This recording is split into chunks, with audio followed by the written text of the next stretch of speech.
Sinasabi ko na nga ba sa yung bata ka? Buntis ka nga. Hindi, ma. Wala talaga. Wala akong ama. Anong hindi? Kitang-kita na, buntis ka talaga. Sinabi ng doktor, buntis ka. Ako, sino yung ama nito? Pero buntis ka nga. Gilis ko, ma. Kano di mo ginusto? Ayan na, nandyan na yan. Wala eh. Kasi nasarapan lang ako eh. Masarap! Ano yung sinasabi mong masarap? Hindi ko naman akalain na hirap din pala yung mararanasan ko. Wala kang respeto sa magulang mo. Hindi ko talaga ginusto, ma. Kahit kailan, hindi ko matatanggap yung pinagbubuntis mo. Ma, wala na akong magagawa, ma. Nandito na to. Kung hindi nyo rin naman matatanggap kami mag-ina, mabuti pa magpakamatay na lang kami. Hindi yan ang solusyon sa problema. Ang tigas talaga ng ulo mong bata ka. Ayaw ko sa'yo!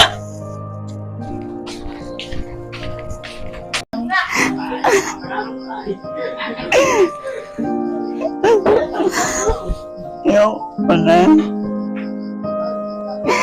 Pero wala na akong magagawa. Nandito na to.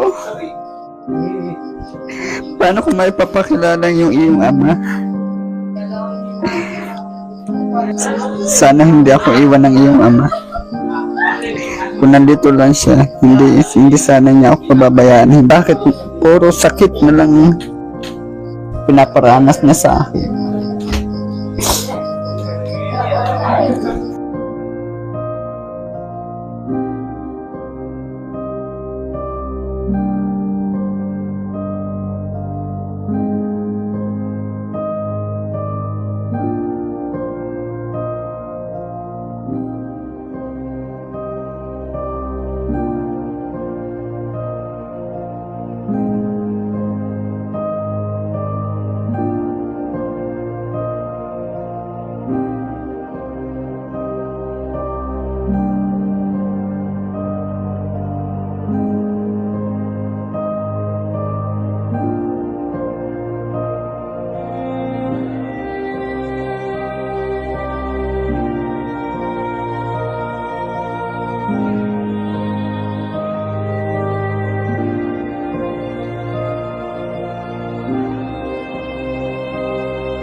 Shout out kay Lani Pornelos, Jocelyn Ceresola, at kay Milvin Amparo.